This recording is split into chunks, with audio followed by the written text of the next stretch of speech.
我哋就2歲4個月去到智力評估中心嗰度評估啦。咁於是我去咗評估啦，咁評估完之後得出個結果就係天樂係自閉症嘅，咁亦都係屬於偏向中度嘅智能嘅。基本上講乜我其實都入唔到腦。我首先就係先諗自閉症係咩嚟嘅先，咁跟住我以後要面對啲咩先，咁翻到去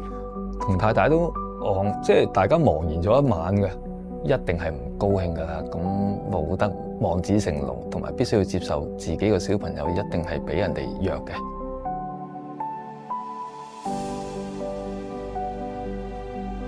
18年嚟照顧天樂路上嘅種種挑戰，賦予咗 Anthony 呢家人新嘅意義，